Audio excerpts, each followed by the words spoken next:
Après la saison Lion, durant laquelle notre énergie vitale s'est focalisée sur notre potentiel créatif et la joie que nous procure ce que nous créons, et le manque de joie que nous ressentons lorsque nous n'honorons pas notre potentiel créatif, notre force créatrice, arrive la saison Vierge avec la technique dont nous allons nous servir pour mettre en place les processus nécessaires pour donner une forme matérielle à notre potentiel créatif.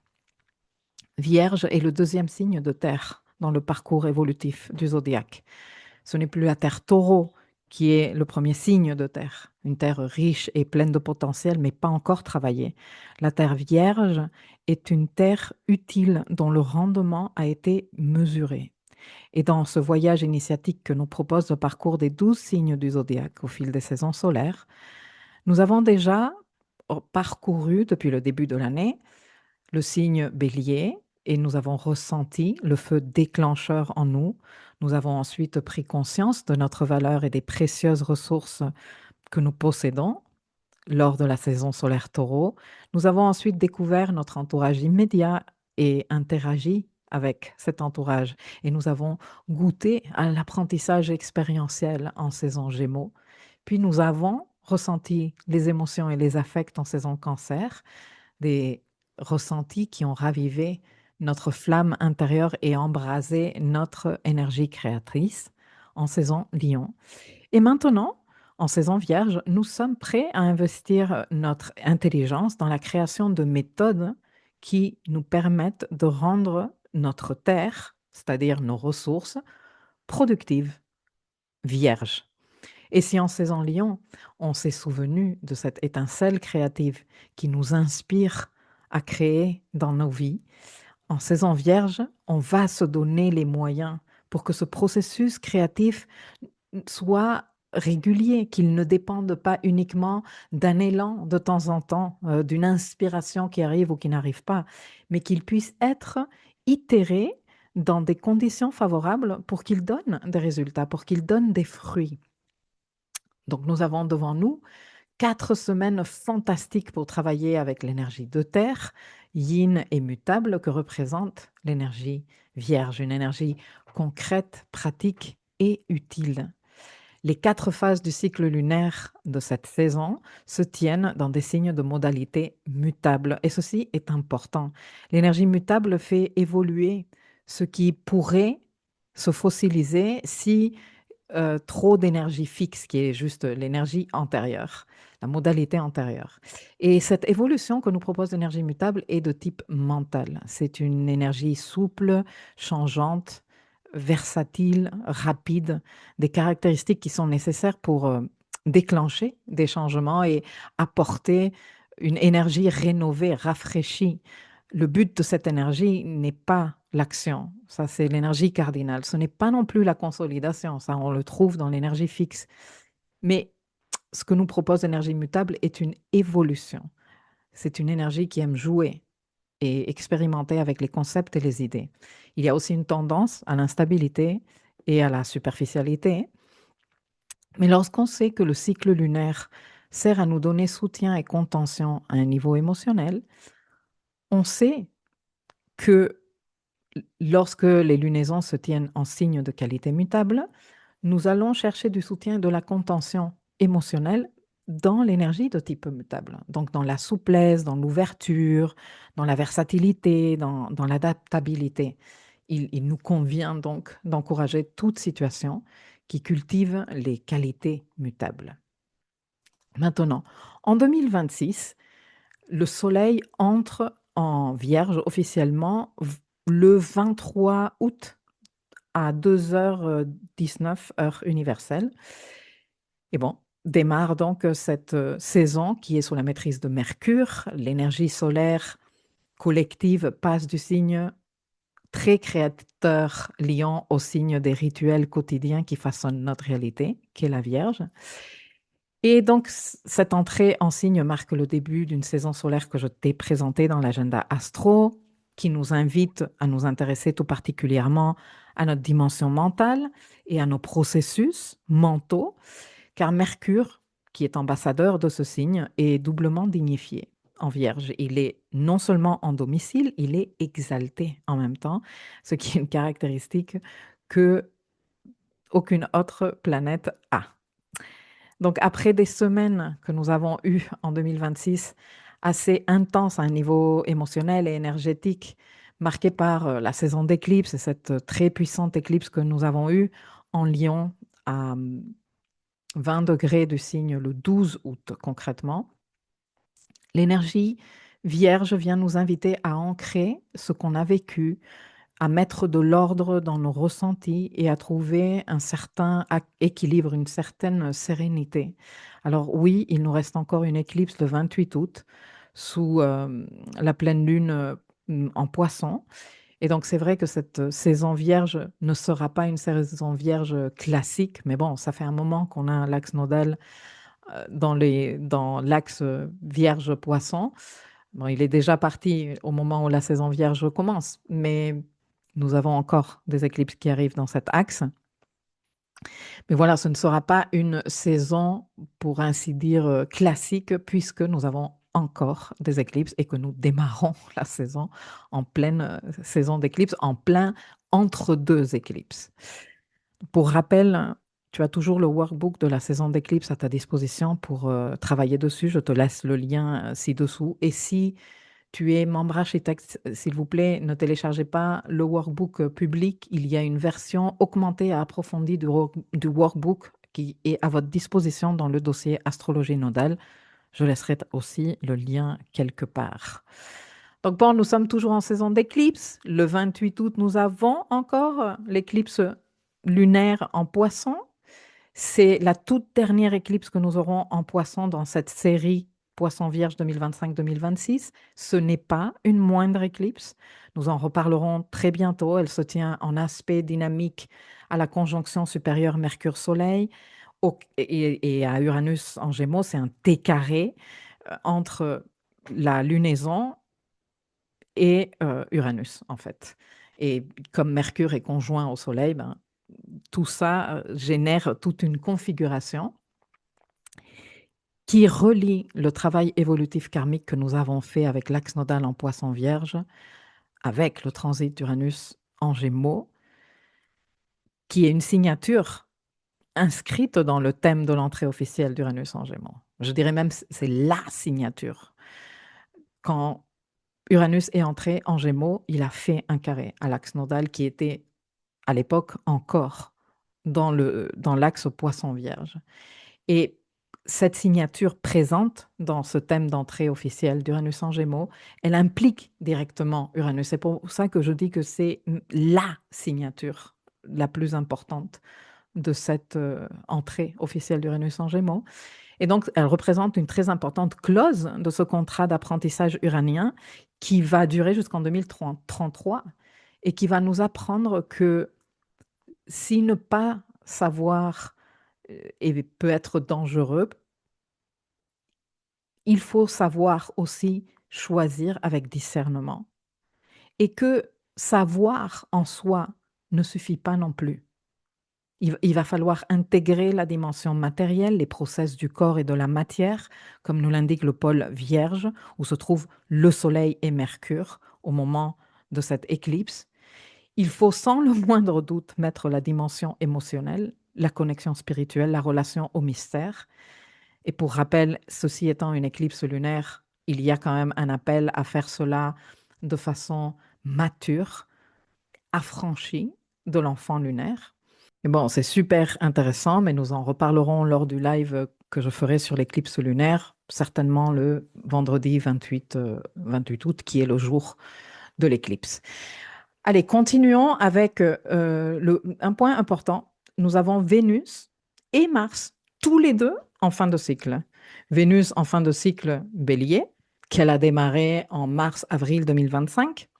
Mars en fin de cycle Cancer, qu'il a démarré en janvier 2025.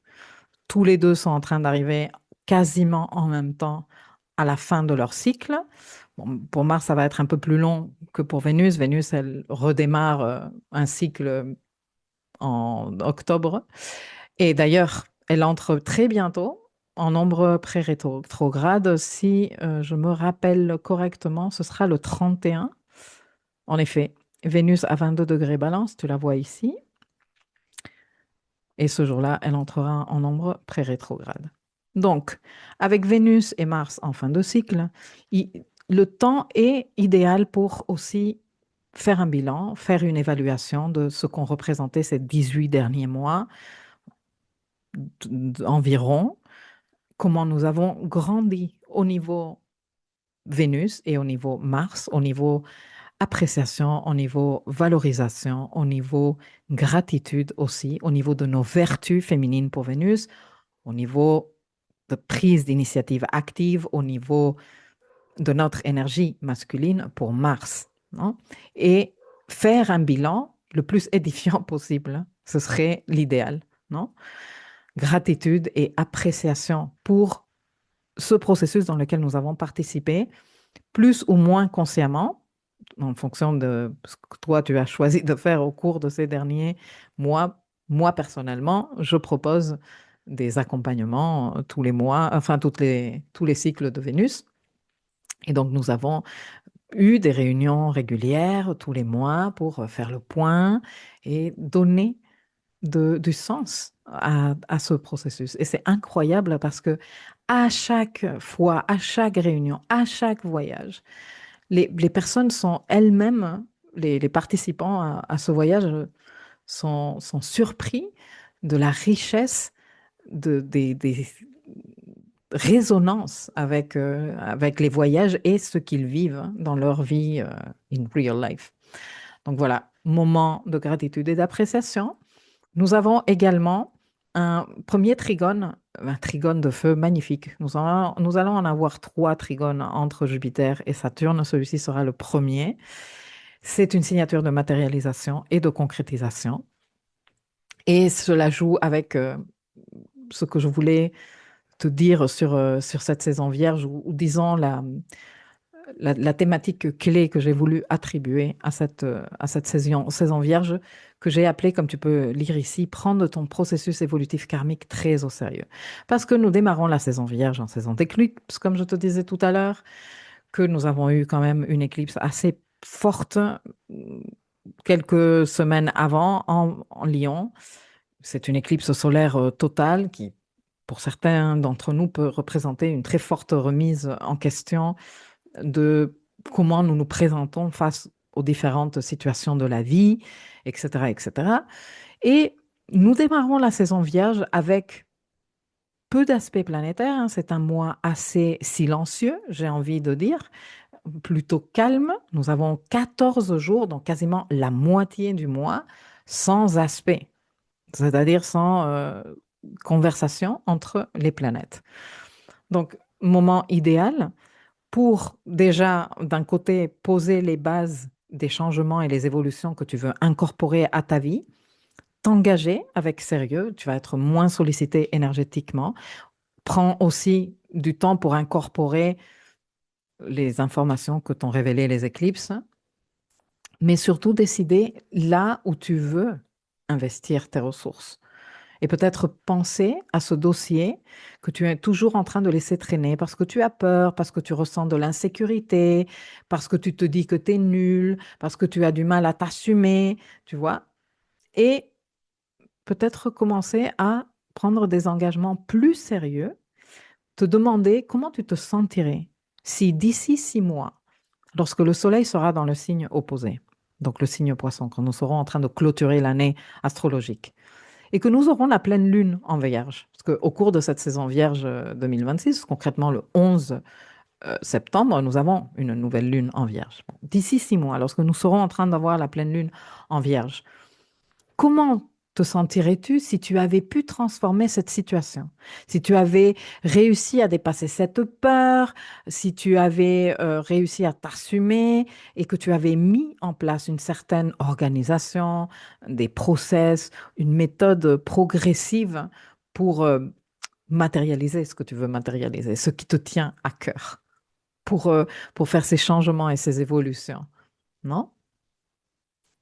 Et que tu t'apprêtais lors de la pleine lune en Vierge que nous aurons en saison Poisson 2027 à récolter des résultats? Ça, ce serait une bonne question à se poser. Et que faudrait-il mettre en place maintenant pour que tu arrives à récolter ce que tu veux récolter? C'est un excellent moment pour revoir habitudes, prendre soin des petits détails du quotidien, choisir plus consciemment où est-ce qu'on choisit d'investir nos ressources, notre temps, notre attention. En plus, la saison vierge est la saison de la rentrée. Elle a l'énergie parfaite pour nous accompagner à démarrer de nouveaux quotidiens rythmés avec des bonnes habitudes, hein. Toute rentrée à cette énergie de nouvel an, en ce qui concerne l'énergie des débuts et la sensation d'avoir de nouvelles opportunités devant soi pour s'améliorer, pour faire mieux que l'année dernière, que l'année scolaire dans ce cas-ci, et s'engager à de nouvelles résolutions ou se réengager avec les résolutions que nous avions posées en début d'année, si c'est ça ce que tu fais. Et donc se promettre que cette fois-ci, on va s'appliquer, qu'on va vraiment faire de notre mieux pour avoir de meilleurs résultats. Et d'une manière générale, au cours des 30 jours que dure une saison vierge, la priorité, ou en tout cas moi, c'est ce que je t'encourage à faire, c'est de garder le focus sur ces habitudes qui te permettent de sustenter les changements ou la vie que tu veux créer. Et ça implique soigner ta santé, par exemple, soigner ton sommeil, pourquoi tu aies l'énergie suffisante par la suite pour faire les choses difficiles, pour te présenter de manière régulière, pour être en mesure d'injecter de l'énergie à tes projets. Parce que si tu manques de bien-être, de santé et de qualité de vie, c'est très difficile de faire des choses, d'entreprendre, par exemple. Et donc, souviens-toi que dans la maison 6 de Tarot, tu as les clés pour savoir comment il te convient de t'occuper de ce quotidien. Non? Si tu as, en fonction du signe qui colore ta maison 6 et en fonction des planètes que tu as dans ce signe, tu as les clés pour savoir comment t'organiser au quotidien et te porter au mieux de façon à te donner toutes les opportunités d'avoir ces résultats d'ici 6 mois. Voilà, je vais m'arrêter ici pour cette partie de briefing cosmique et je te dis à toi qui es dans le dossier live mapping du programme Architecte de ma vie, à tout de suite parce que dans la suite, je viens te présenter le calendrier de la saison un peu plus en détail, hein. Nous avons des événements importants comme le fait que Vénus entre en ombre et qu'elle commence déjà à faire ces petits aspects aux planètes qu'elle va répéter 3 fois. Et nous allons aussi regarder un peu le thème de l'entrée du Soleil en Vierge et les détails. Merci beaucoup de ton attention. Bonne saison Vierge à toi et à très vite.